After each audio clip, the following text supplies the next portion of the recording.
Yeah, man, them Little Rock streets a motherfucker.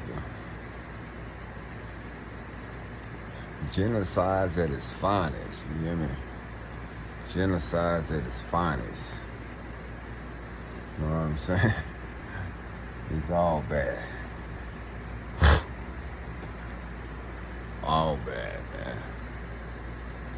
Remember the first time I went in that motherfucker, when I really seen the pinnacle of what that street shit do, you know what I'm saying? Where the street shit take you to. You know, we be out there selling that crack, busting them pistols, you know. You end up going to the pinnacle. And the pinnacle at that time, when I was at the age of, I think it was 15 when I first caught the case. But I was a skinny 15-year-old. Me and a few of my buddies, you know, we seen a guy in our neighborhood that we didn't notice. He pulled up in a Cutlass on some Dayton's, some 100 spokes, bumping some music in there with a little chick. You know, so we want to joyride. His car looking pretty good, so we want to joyride in his car. We stupid, you know. I don't got the knowledge that I got now. So we all draw down on him. We took his car, put him and this chick out on the streets. We driving around. Let's joyride. We ain't even have no intentions on breaking his car down or nothing. We just want to ride in it. So we ride, so we got hungry, so we ended up going to the Church's Chicken, you know, on High Street. It's called High Street at the time, but called Martin Luther King now. So by the time we come out, I'm the one driving the car. I'm a skinny guy, I ain't number 15 years old, you know, and it so happens right when we pulled up on the street, a cop pulled up on the side of us.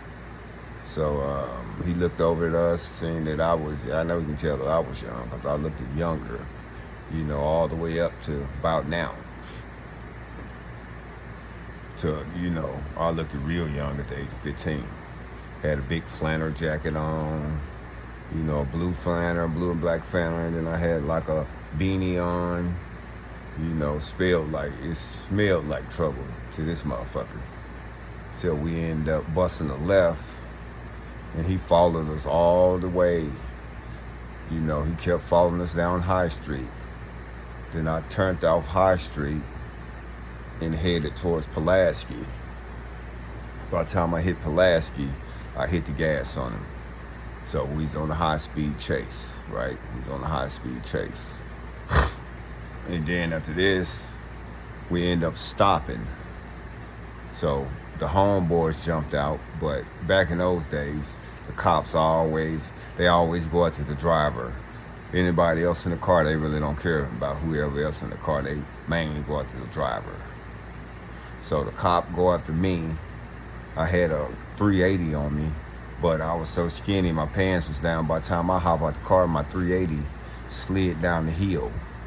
I don't know what happened to it after that, but I know it slid out my pants down the hill. That's a cop chased me, but when he grabbed me, he had me. He put me on the car. I was waiting on him to put the handcuffs on me and take me to jail. I'm like, damn, they caught me for this bullshit. But I was happy I ain't had a gun on me. So, but this cop here, he's kind of a dirty cop. He was pissed off because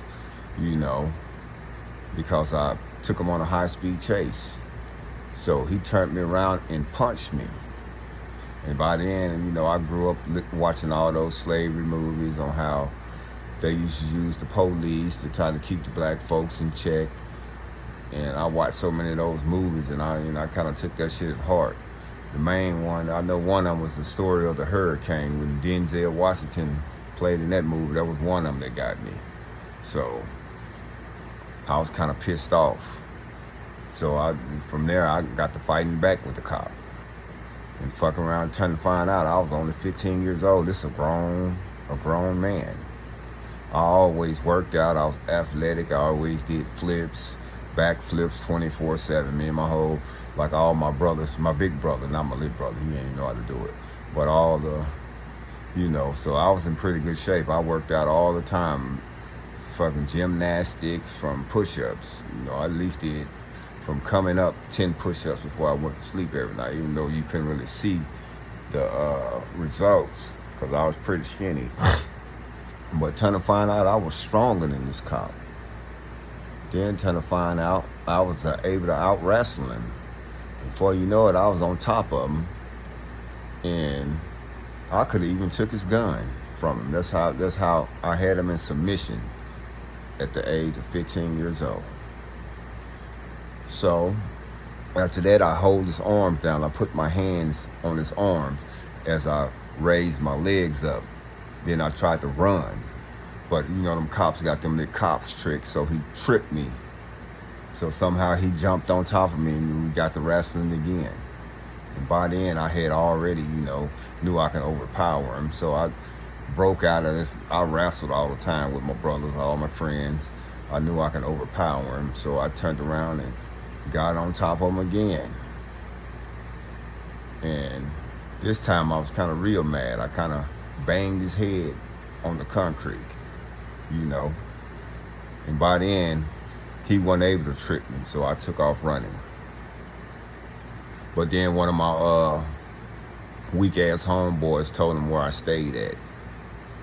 So I was about to go meet up with my brother because somebody robbed him for like $100 at a store or something. He went to a store and somebody robbed him. I kind of knew who it was, too. I kind of knew who hung around that store, the Q Cheese in Little Rock, right across from Central. So I knew the outfit that was over there. But my 380 was gone, so all I had was a 25 stash. So I grabbed my 25.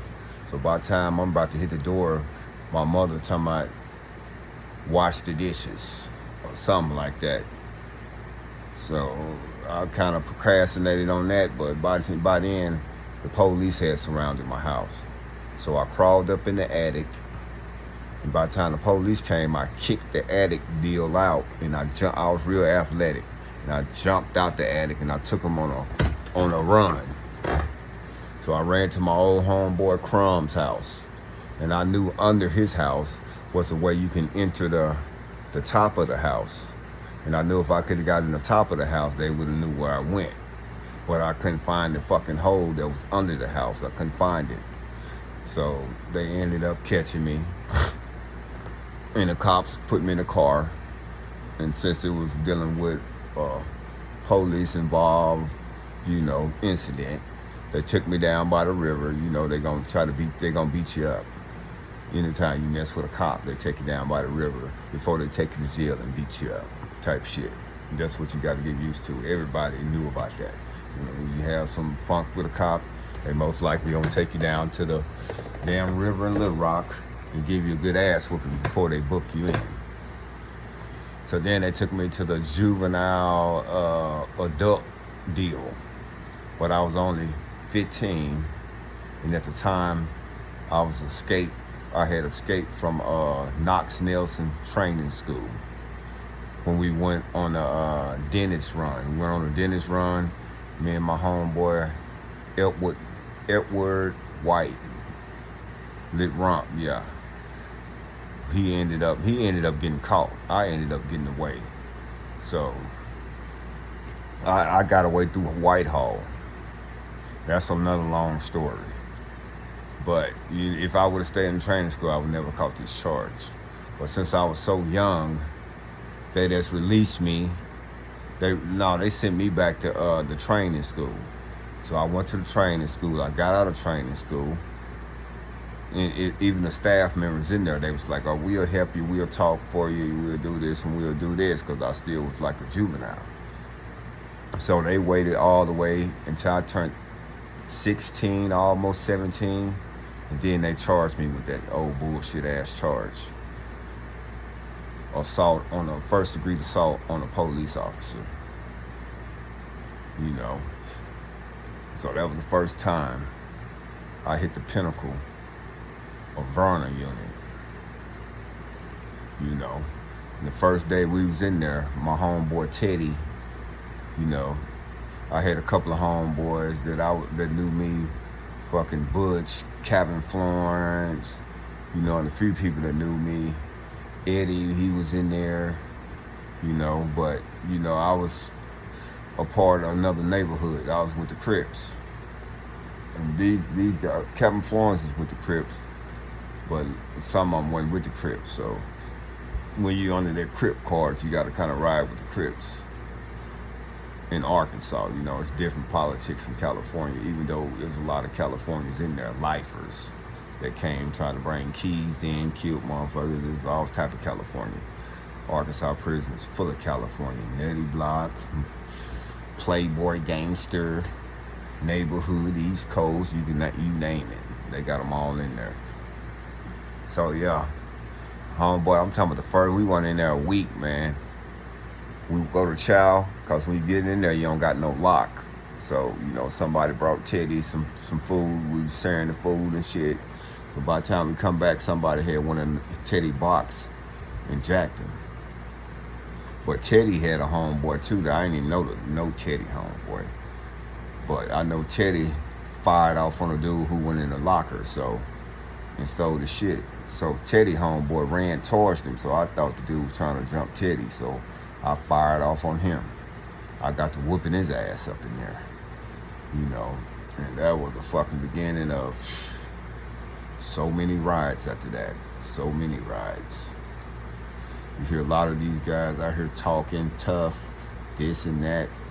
You ain't seen this type of pinnacle. And it ain't even like you in your own cell. You in a two-man cell? No, you in a barracks. You right on the side of each other. You see motherfuckers get raped. You see 5 niggas raping punks up in there. I'm talking about 5 niggas. You can see that shit right across from your rack.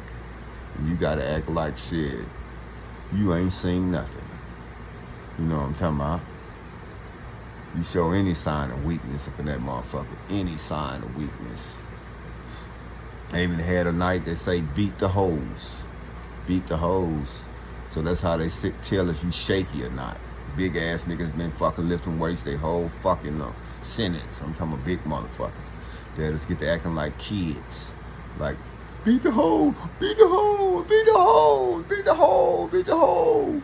And then the niggas that's showing weakness, they get to slapping them. Beat the hoes. And you gonna take them one-on-one and going on and see what's up? Beat the hoes. Later on, they be over there sucking dick. Jacking dick off. Washing boxers. This shit was gay than a motherfucker.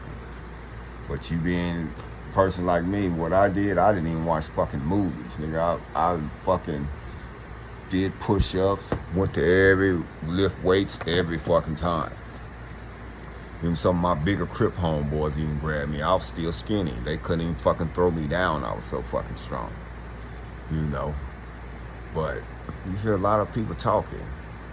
You hit these pinnacles, even mentally, you know. I done seen people go to the cell. They ain't even they wasn't no hoe, like beat the hoes. But they couldn't handle it mentally. Sleeping on that hard ass bunk, they come get that mattress. They don't give you no deodorant. They don't give you shit. You just sitting on that fucking bunk for 30 days. Don't catch it. Don't once you go in there for 30 days, don't slap the shit out of the police or catch another one. Then that means you gotta do 90 days in the fucking hole. You might come out on a 48 hours fucking a 48 hours damn to order commissary. You can eat your commissary for 2 days, and you gotta go back and do your other 30 days. So I done been through them pinnacles, man. And that still didn't stop me from, you know, poverty overpowered, you know, even that experience. Because I ended up going back another time from poverty. Selling drugs, cops came in, thought they were some robbers, put my gun on them, and I had to jump out a 2-story building. Did a front flip. Cops came in shooting at me. And you know, and that was 13 years. Under the, it wasn't the big bitch. See, in Arkansas, they got the habitual criminal, big bitch, the lit bitch. I was on the medium bitch, that's what we call it. The medium bitch. So I didn't get it was you had to do like a third of your time. So I had to do 1/4, a quarter, before I could see the parole board. So you hear a lot of people talking, man, this shit it ain't no joke. It ain't no joke. A lot of these motherfuckers couldn't even make it. You know what I'm saying? They'll be one of them holes under the rack, man. You know what I'm saying? That's why I take this shit one day at a time. You know, I'm happy I'm at the stage I'm at right now. And I ain't hit no penitentiary in over, 24 years. I'm trying to keep it that way. But with all this bullshit going on, fucking the Biden administrations, you know, people pushing you out these jobs because you ain't acting in accord. You ain't entertaining them. It ain't that you ain't doing your job. It's just you ain't entertaining them how they feel you should entertain them. They all grouping together, and they all want to see that monster come out before you can go right back in there. And they'll be right there in the courthouse pointing at you. Even the hard niggas. I done had that happen too. You know, they'll start some shit, get involved in some shit, then before you know it, they're in the courthouse pointing at you. So, man, the motherfuckers better live their life, man, and try to make this shit better. You know, for your kids and shit when they go work these jobs. Teach them how to be entrepreneurs instead of them penitentiaries. Because that's what they want you. You put a tough nigga in the penitentiary, he can bust his head on the wall. He can punch the wall all he want to. You know what I'm saying? They ain't gonna open the walls for him. I done seen tough niggas sucking dick. Tough niggas washing motherfucking drawers out. Tough niggas on homeboys turning them out. You know? They weren't as tough as they portrayed on the streets. I done seen some of my homeboys I thought was tough. They weren't no bitch like that, but they fighting skills wasn't up to par. They weren't training. They weren't gaming. They was getting gamed on. You know what I'm saying? But they ain't shit fuck with them because all shit was tight. You fuck with our whole boy shit. We all rolled it. I don't give a damn. You gotta stab you gotta do whatever. Ain't nothing like that happened to man one of our homeboys that, you know, we knew in the streets. So, but we seen niggas do that. I done even seen Bloods get into it with folks and they have homeboys with them. I'm talking about no violation. Fucking 8 folks beat the shit out this Blood dude. Lit Jerry from 21st Street. That's his name, Lit Jerry. Who's at the schoolhouse. My homeboys, there's probably like 4 or 5 of us. They didn't even think about it. They won't think about doing us like that. But Lit Jerry was in there. He was talking some shit. And the folks tore his ass up. And he had about 3, 4 Blood homeboys in there with him. Guess what they did? Sit back and watch him get that ass tore up. Then I seen Lit Jerry out. He was selling my homeboy some dope. He, you know, 21st Street got to hook up with that dope. So he was selling my homeboy some dope, and he's kind of trying to get hard. And so happened, I was over there. And I looked at him like, because my homeboy was short like $100 or something. And he's like, man, his homeboy like, man, you had to come with that $100. And I looked at Lil Jerry like, nigga, you know I know you. Them folks tore your ass up and your homeboys didn't do shit, so I know you ain't in here acting hard. But, you know, he let the homeboy slide with the little shit, you know. I guess Lil Jerry, he tried to fight. He ain't have no fight in him. It wasn't his fault, but his homeboys didn't get in there with him. And us Crips, we didn't go like that in the Arkansas Penitentiary. But I done seen some Bloods go like that. I done even seen some folks go like that. So, a lot of these motherfuckers acting hard, under pressure, them niggas will melt like a goddamn bitch. Niggas be over there sucking dick, jacking niggas off to keep niggas from beating their weak asses, which is crazy, man. And I hate to really put that shit out there like that, but a lot of these niggas ain't who they seem to be, because they on the street full of lit money in their pockets. Real talk.